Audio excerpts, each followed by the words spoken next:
Alerta nas granjas. Suinocultores brasileiros tentam evitar a chegada aqui ao nosso país de uma doença chamada diarreia suína.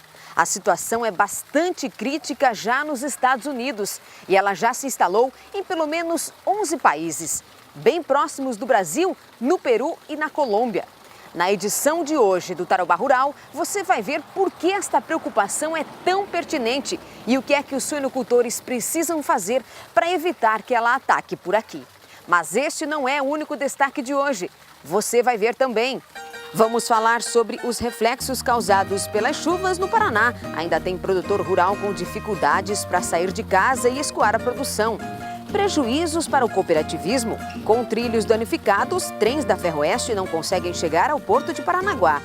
O que agricultores terão que fazer para recuperar o solo degradado pelas enxurradas? Agricultoras arrecadam donativos para ajudar entidades em Cascavel. A expansão do setor avícola e modernização dos aviários. Copa do Mundo. Vamos mostrar por que receber tantos turistas de várias partes do planeta pode ser perigoso para a agricultura brasileira. Domingo, 22 de junho de 2014, o Tarobá Rural está no ar. Olá, bom dia. Muito obrigada pela sua companhia nesta manhã de domingo. O Tarobá Rural de hoje começa já com um assunto bastante preocupante. É uma doença chamada diarreia suína. Talvez você ainda não tenha ouvido falar nela, mas já está presente em pelo menos 11 países e preocupa, porque nos animais é fatal. Ainda não é transmissível ao homem, mas os suinocultores estão bastante preocupados para tentar evitar com que essa doença chegue aqui ao Brasil.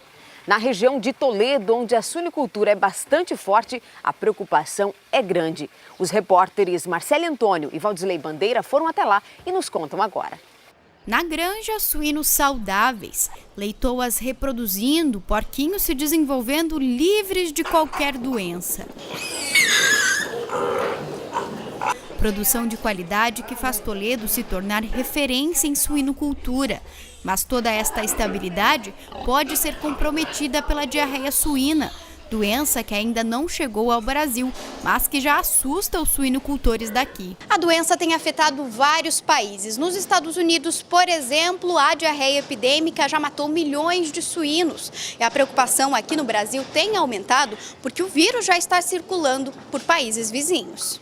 Não existe vacina. O vírus evolui rapidamente e é fatal. A maioria dos animais não resiste à desidratação intensa. A mortalidade é 100%, não tem índice de animais que consigam sobreviver, né? Já os outros animais, as fêmeas adultas, conseguem sobreviver, mas os leitões de maternidade, nenhum consegue sobreviver. A situação colocou em alerta a Associação dos Suinocultores do Oeste do Paraná. Segundo o presidente da entidade, é possível adiar a chegada da doença nas granjas brasileiras, mas vai ser difícil evitar. Estamos vivendo um momento bom, mas mesmo nesse momento bom, a preocupação agora é o pessoal se manter na atividade, ter segurança, evitar extravagâncias, evitar aumentos de plantéis, evitar qualquer coisa nesse sentido, procurar fazer caixa nesse momento. Que a grande preocupação não é se a diarreia vai chegar até aqui, mas quando. Então a gente tem que se precaver, tanto financeiramente para aguentar a hora que o prejuízo vier, como também para que o impacto seja o menor possível. O momento pede cuidado extra com a segurança das propriedades. Nesta daqui, por proteção, a granja fica isolada por uma cerca. Para entrar é preciso usar roupas especiais, botas que exigem limpeza antes e depois. Outro cuidado importante é evitar a entrada de pessoas que tiveram contato com outras granjas. Tem que tomar todos os cuidados que estão ao nosso alcance. E o Tarobá Rural volta a falar sobre os estragos provocados pelas chuvas no Paraná. Ainda tem muitos produtores rurais com dificuldades e que sofrem com os prejuízos. Não conseguem sair de casa, muito menos escoar a produção. Até o mês passado era só uma estrada. Agora é um rio. Carros já não passam mais por aqui. As minas brotam do chão. Seu Ari conta que nunca viu algo parecido no distrito de Espigão Azul. Primeira vez, né? Já teve em outras épocas, inclusive ano passado, mas tanta água que nem agora nunca tinha, né? O caminho está bloqueado. O problema é que por aqui deveriam passar caminhões de ração de frangos, o leiteiro, sem a menor condição. Em Rio do Salto, situação semelhante. Até para passar a pé está difícil. Carro, então, nem pensar. Os filhos dos agricultores estão há mais de 2 semanas sem conseguir chegar na escola, porque o ônibus não passa. A gente fica desesperada, né? Porque a gente pode fazer nada. E ela, no caso, não tem como ir. Segundo os moradores, aqui é só o começo do problema. Lá embaixo está muito pior. Nem nós vamos conseguir chegar até lá para mostrar para você que está em casa a situação do atoleiro. Caminhões de ração precisam vir para cá para levar alimento para os frangos, que tem aviários ali na frente, mas só arrastado pelos tratores. O leiteiro também não se arrisca e o seu Germano teve que dar outra finalidade para o leite que as vacas produzem. Temos fazendo queijo, né? Vai fazer o quê, né? Para não jogar fora, né? Aos 72 anos, a dona Maria não está bem de saúde, mas para chegar ao médico não é nada fácil. Tem de esperar, né? A chuva passar, o tempo endireitar para ir, né? Porque se eu tivesse condições, eu tinha ido antes já, mas não tem como, né? E os problemas vão além. Um rio no meio de uma lavoura de milho. É impressionante, uma verdadeira cachoeira. Isso aqui não é comum, como estava contando o seu Nelson para nós. O senhor disse que já viu acontecer uma vez isso aqui, mas quanto tempo faz? Não, esse aqui mina um pouquinho de água, mas acho que faz mais dessa quantia nunca foi visto. Foi visto minar meio bastante há uns 10, 12 anos atrás. Como é que vai colher esse milho aqui, hein? Se não der estiagem, não tem como colher. O manual vai perder. E é uma área, deve ser, acho que uns 2 ou 3 arqueiros que está inundado assim. Precisa vários dias de sol, né, seu Nelson, para conseguir fazer a colheita. Senão é muita água que está nascendo aqui. Eu acho que no mínimo 30 dias sem chuva, senão não entra nessa área aqui. E as chuvas também deixaram rastros nas ferrovias. Em vários pontos do estado, os trilhos foram danificados. E os trens que deveriam sair do oeste do Paraná rumo ao Porto de Paranaguá não conseguem percorrer o caminho. Prejuízos para toda a cadeia produtiva.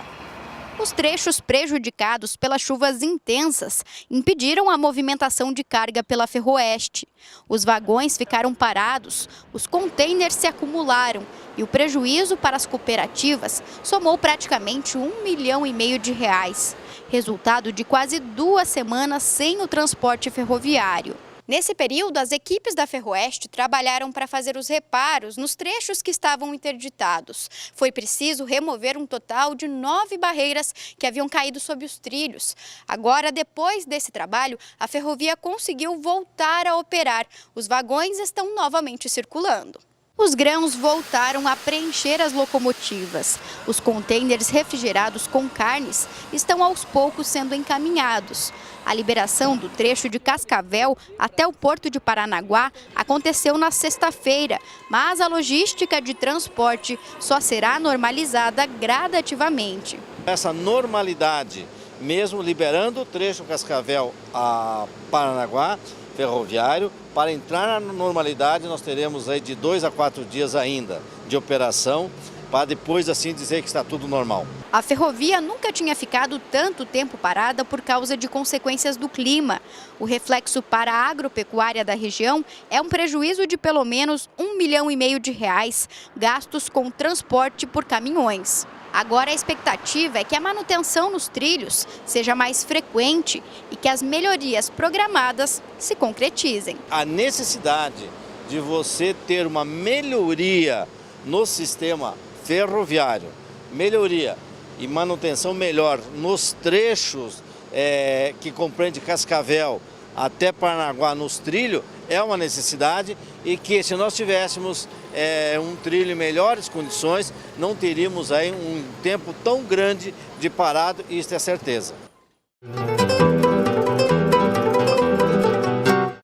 Veja agora como fechou a cotação agrícola da semana. Em Toledo, a soja fechou a R$ 60,50, mesmo valor de Londrina. Em Pato Branco, R$ 61. O milho fechou a semana em Londrina, R$ 19,20. Em Francisco Beltrão, R$ 21,50. Já em Guarapuava, R$ 19,90 a saca. O trigo vale R$ 42 em Londrina e R$ 44,40 em Irati. Vamos a um breve intervalo, é só o tempo de você tomar um cafezinho. Daqui a pouco o Tarouba Rural vai mostrar que esta semana teve entidade beneficente em Cascavel que recebeu donativos arrecadados por agricultoras. E vamos mostrar também a recuperação de solo. Depois da chuvarada, agricultores terão que investir mais para não ter prejuízos na próxima safra. Voltamos já!